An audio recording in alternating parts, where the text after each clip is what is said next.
Pernah gak sih kalian ngeliat orang yang punya nafsu makan berlebihan, rasa laparnya tuh kayak gak pernah terpuaskan, bahkan sampai kelebihan berat badan atau overweight karena porsi makan yang terlalu banyak.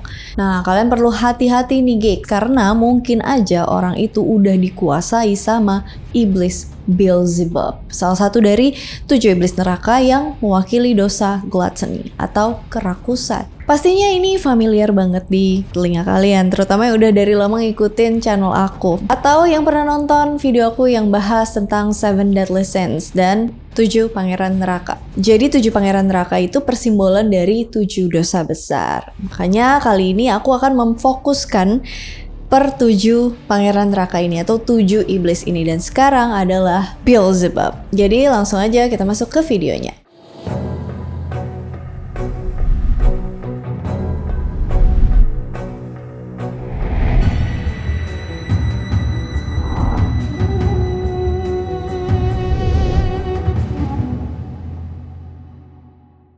Kalian tau gak sih kalau ternyata iblis Beelzebub itu gak cuma ada di kepercayaan Kristiani aja, tapi ada juga loh di berbagai literatur dan kepercayaan lain yang punya sebutan dan nama yang beda-beda tergantung dari versi mana kisahnya.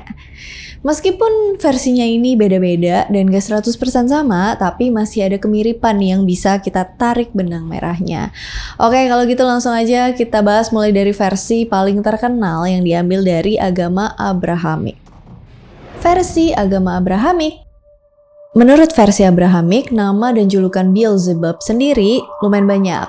Salah satunya, kayak yang tadi aku bilang di awal, Beelzebub dijuluki sebagai pangeran neraka atau pangeran iblis. Tapi tahu dari mana sih kalau Beelzebub punya julukan itu? Kalau kalian baca di kitab Matius 9 ayat 34 dari versi terjemahan King James Version, di situ dijelasin kalau Beelzebub dijuluki sebagai The Prince of the Devils. Kemudian dalam buku demonologi yang berjudul Dictionary Infernal, di situ disebutin kalau Beelzebub punya sayap yang jadi ciri khasnya sebagai iblis yang mampu terbang di udara. Makanya dia juga dijuluki Lord of the Flies, kayak yang disebutin di dalam kitab Efesus 6 ayat 12. Kutipan ini tuh sering ditafsirkan sebagai iblis Beelzebub. Terus menurut cerita seorang okultis abad ke-16 yang bernama Johann Weyer, di situ dijelasin kalau Beelzebub dan Lucifer sama-sama mimpin pemberontakan para fallen angels. Makanya Beelzebub jadi iblis yang paling terkenal dan punya hierarki atau otoritas tinggi di neraka. Selain itu, Sebastian Michaelis juga pernah nulis tentang iblis ini dalam karyanya yang berjudul Admirable History di tahun 1612. Di situ dia mengklasifikasikan dan menempatkan Beelzebub ke dalam 3 kategori fallen angel teratas yang paling menonjol atau populer, termasuk Lucifer dan Leviathan. Ini juga didukung sama pernyataan John Milton dalam puisi epiknya yang berjudul Paradise Lost tahun 1667. Di situ dia bilang kalau Beelzebub ini ada di urutan kedua setelah Lucifer. Jadi ibaratnya kalau Lucifer itu pemimpin, ketua dari para iblis, Beelzebub wakilnya. Kalau menurut sumber-sumber teologis yang sebagian besar diambil dari agama Kristen, Beelzebub diklasifikasikan sama Peter Binsfeld sebagai iblis yang mewakili dosa kerakusan. Kayak yang tadi aku bilang di awal nih. Kerakusan di sini dalam arti yang luas itu kayak makan makanan dalam porsi yang terlalu banyak. Suka makanan mahal atau mewah, suka pilih-pilih makanan, atau bisa juga mengkonsumsi makanan yang disajikan dengan cara yang rumit. Yang jelas, kita nggak dilarang buat ngelakuin hal-hal itu, tapi jangan sampai kita dikuasai sama nafsu makan yang berlebih, karena emang itu nggak baik juga sih buat diri sendiri. Nggak apa-apa kalau cuma sesekali kita cheat day, kita puas-puasin makan makanan yang mewah, tapi semua itu harus dikontrol biar nggak keseringan dan terhindar dari berbagai penyakit.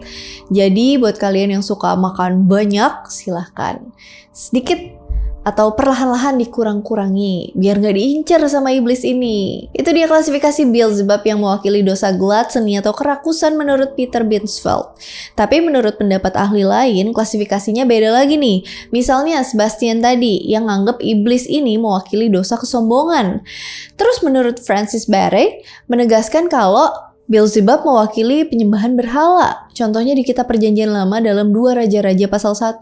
Di situ diceritain kalau iblis ini disebut sebagai Baal-zebub yang disembah sebagai dewa sama Raja Samaria ke-9 bernama Ahazia. Selama masa pemerintahannya, Ahazia ini jadi raja yang gak baik, jahat deh gitu. Dia juga nggak percaya sama Tuhan dan lebih milih buat nyembah dewa Baal yang sebenarnya adalah iblis Beelzebub ini. Jadi raja ini tuh terus berbuat jahat dan ngelakuin penyembahan berhala sama dewa palsu itu. Sampai akhirnya dia dikasih hukuman sama Tuhan supaya dijatuh dari jendela kamar lantai atas. Di Alkitab sih nggak dijelasin dengan detail gimana caranya nih orang bisa tiba-tiba jatuh dari sana. Mungkin aja dia kepleset pas lagi ngaca. Tapi yang jelas abis kejadian itu dia jatuh sakit dan gak bisa bangun dari tempat tidurnya. Makanya terus raja ini tuh merintahin beberapa utusannya supaya pergi ke kuil dewa Baal di kota Ekron. Yang sebenarnya itu cuma iblis Beelzebub yang lagi nyamar jadi dewa palsu.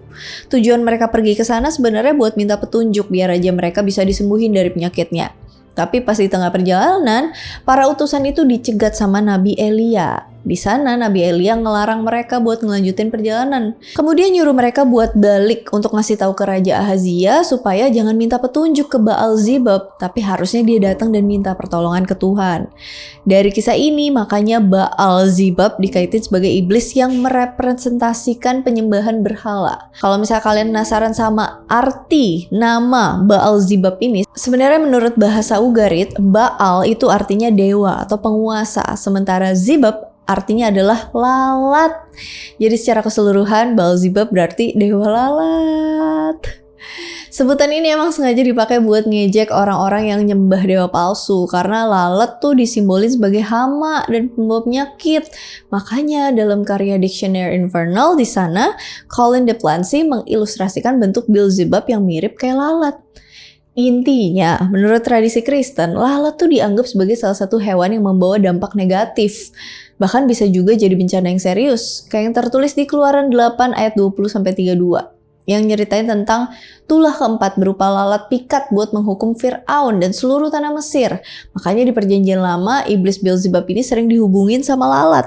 Ini juga didukung sama julukan yang tadi kan, Lord of the Flies. Makanya aku suka bingung ya kalau misalnya ngatain kasar gitu pakai hewan anjing. Hewan anjing itu kan adalah hewan yang setia kepada majikannya dan baik. Kenapa nggak ngatain lalat loh? Lalat itu lebih nggak berguna di hidup ini. Jadi kayak kalau kesel sama temen, kayak mulai sekarang aku bakal ngatain dasar lu lalat. Oke, terus kalau kita buka di perjanjian baru, iblis Beelzebub dikenal dengan nama Beelzebul yang sempat disebutin dalam beberapa ayat. Contohnya kayak yang tertulis di kitab Matius 10 ayat 25. Gak cuman itu, bahkan kalau kalian baca di Matius 12 ayat 24 dan beberapa ayat paralelnya kayak Markus 3 ayat 22 atau Lukas 11 ayat 15, di situ diceritain kalau ada roh jahat yang ngerasukin seseorang yang buta dan tuli. Ini orang kasihan banget ya, udah banyak kekurangan, dirasuki iblis juga. Tapi untungnya Yesus Kristus datang dan ngusir roh setan itu sekaligus nyembuhin semua penyakitnya. Tapi sayangnya orang-orang Farisi yang nyaksin kejadian itu malah nuduh Yesus ngusir setan dengan kekuatan Beelzebul. Kemudian di situ Yesus jelasin kalau sebenarnya dia ngusir roh jahat itu dengan kuasa roh Allah. Karena nggak mungkin banget kalau kuasa roh jahat dipakai buat ngusir roh jahat. Temen ngusir temen. Banyak sih. Makanya mulai saat itu banyak orang yang percaya kalau Beelzebub yang bertanggung jawab dibalik kasus-kasus kerasukan roh jahat di sepanjang sejarah. Versi agama Kanaan. Tadi aku sempat ceritain dalam kitab Raja-Raja kalau Beelzebub disembah dengan sebutan dewa Baal di kota Ekron. Nah, dewa ini tuh sebenarnya mengacu ke agama Kanaan yang udah ada dari zaman perunggu sampai ke abad pertama Masehi. Jadi, sama seperti di mitologi Yunani yang punya kepercayaan politeisme atau percaya sama banyak dewa, orang-orang Kanaan kuno juga punya banyak dewa. Dewa langit, dewa bumi, dewa laut, dewa matahari, dewa-dewa seperti itu. Bedanya mereka tuh pakai istilah Baal yang dalam bahasa Ugarit artinya adalah dewa kayak yang tadi aku bilang.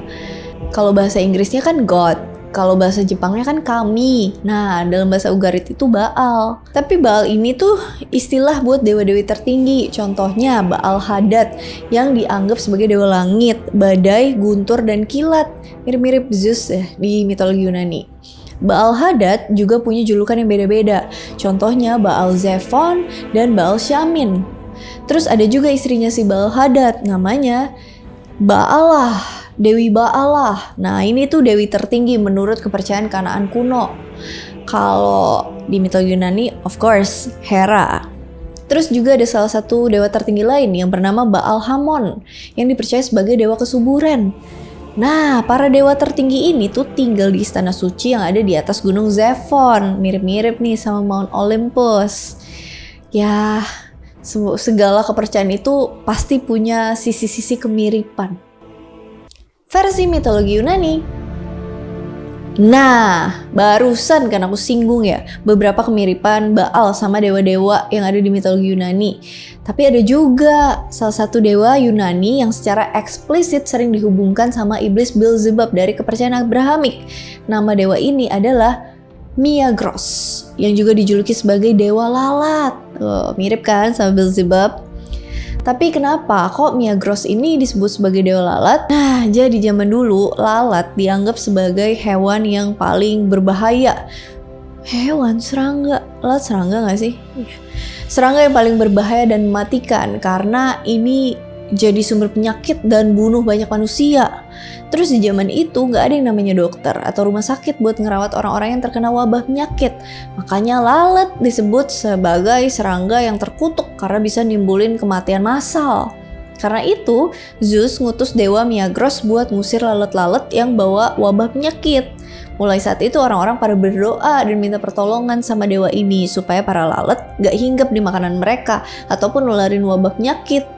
Nah, dari sinilah dewa Miagros punya gelar atau julukan yang disebut sebagai Miakoris, artinya dewa yang bisa menangkal lalat. Wah. Kemudian seorang ahli geografi Yunani yang bernama Pausanias juga pernah nulis tentang dewa lalat ini. Dia nyebutin kalau sebenarnya Miagros adalah sosok pahlawan suci yang dulu disembah sama suku Elean ketika mereka ngadain ritual pengorbanan buat para dewa.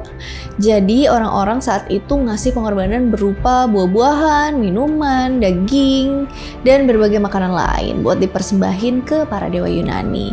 Tapi sebelum itu mereka tuh harus ngasih persembahan ke dewa Miagros dulu sebagai persembahan pembuka dengan sengaja ngebiarin para lalat makan hidangan pembuka itu. Tujuannya supaya mancing lalat-lalat itu biar nggak makan hidangan utama yang akan dipersembahkan buat para dewa. Boleh juga nih triknya. Mitologi Mesopotamia. Abis dari Yunani, kita beralih ke mitologi Mesopotamia. Menurut beberapa sumber, ada salah satu dewa yang sering disimbolin sama lalat. Namanya adalah Dewa Nergal, yang juga dijuluki sebagai dewa perang, dewa penyakit, dan dewa kematian yang punya kekuasaan penuh di dunia Kur. Sebutan buat dunia bawah, underworld-nya mitologi Mesopotamia. Selain itu, dalam Epic of Era disebutin kalau Nergal juga disebut dengan nama Era.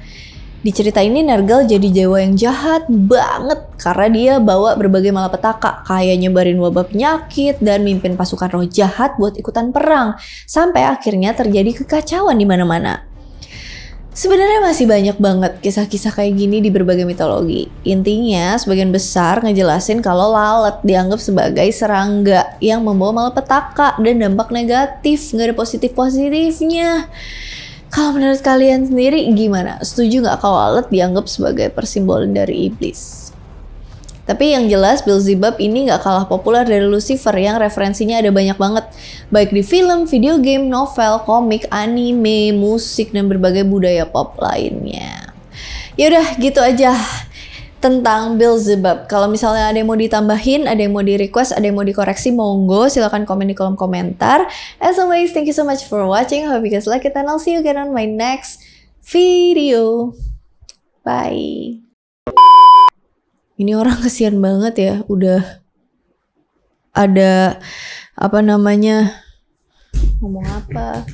Beelzebub yang bertanggung jawab dibalik kasus-kasus kerasukan, kerakusan. Iya, kurang lebih sama lah.